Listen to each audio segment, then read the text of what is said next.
ଅଡ଼ବାରେ କାଳବୈଶାଖୀର ତାଣ୍ଡବ, ରାସ୍ତାରେ ପଡ଼ିଲା ଅନେକ ଗଛ। ସାରା ରାଜ୍ୟରେ ପ୍ରଚଣ୍ଡ ରୌଦ୍ରତାପ ଲାଗି ରହିଥିବା ବେଳେ ଲୋକେ ଦିନରେ ଗରମରେ ଡହଳ ବିକଳ ହେଉଛନ୍ତି। ସନ୍ଧ୍ୟା ସମୟରେ କାଳବୈଶାଖୀର ତାଣ୍ଡବ ଦେଖିବାକୁ ମିଳିଛି। ଫଳରେ ଆଜି ସନ୍ଧ୍ୟା ସମୟରେ ଗଜପତି ଜିଲ୍ଲା ମୋହନା ବ୍ଲକର ଅଡ଼ବା, ଡକଲାଇନ ଏବଂ ପଦାଗାଁ ଗ୍ରାମରେ ପ୍ରାୟ 10ରୁ ଉର୍ଦ୍ଧ୍ୱ ଘରର ଟିଣ ଛପର ଉଡ଼େଇ ଦେଇଥିବା ବେଳେ ରାସ୍ତା ଉପରେ ପଡ଼ିଛି ବିଦ୍ୟୁତ ଖୁଣ୍ଟ ସହ ଅନେକ ବିରାଟକାୟ ଗଛ।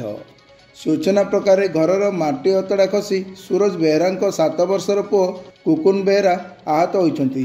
କ'ଣ କହିବି ବୋଲେ ଯେଉଁ ବର୍ଷା ହେଲା, ଯେଉଁଭଳିଆ ବର୍ଷା ପବନରେ ପଡ଼ିକି ଆମ ଘରର ଟିଣ ଘରର ମାଟି ଫାଟି ପଡ଼ିକି ପୁଅର ଗୋଡ଼ ଆଉ ମୁଣ୍ଡ ମାଡ଼ ହୋଇଯାଇଛି। ତାକୁ ଟିକେ ମେଡ଼ିକାଲ ନେବାର ଅଛି। ଜାତୀୟ ରାଜପଥ 326 ରାସ୍ତା ଉପରେ ଗଛ ପଡ଼ିଥିବାରୁ ଯାନବାହନ ଚଳାଚଳ ବନ୍ଦ ରହିଛି।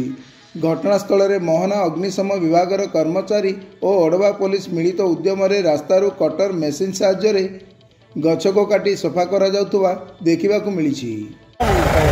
ବର୍ତ୍ତମାନ ଦେଖିପାରୁଥିବେ ଯେଉଁ କାଳବୈଶାଖୀର ଯେଉଁ ତାଣ୍ଡବ ରଚିଥିଲା ସେଇ ପବନରେ ଗଛପତ୍ର ପୋଲ ଖୁଣ୍ଟି ସବୁ ପଡ଼ିକି ରାସ୍ତା ଜାମ୍ ହୋଇଯାଇଥିଲା। ବର୍ତ୍ତମାନ ଅଧଘଣ୍ଟା ପରେ ପହଞ୍ଚିଲେ ଆମର ଅଗ୍ନି ବିଭାଗ କାର୍ଯ୍ୟକର୍ତ୍ତାମାନେ ଆସିଛନ୍ତି। ଆଉ ତାଙ୍କରି ସହଯୋଗରେ ଏବେ ରୋଡ଼ ସଫେଇ କାମ ଚାଲିଛି।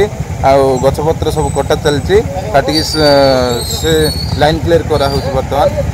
ଆଉ ଘର ଦ୍ୱାର ଭାଙ୍ଗି ଯାଇଛି।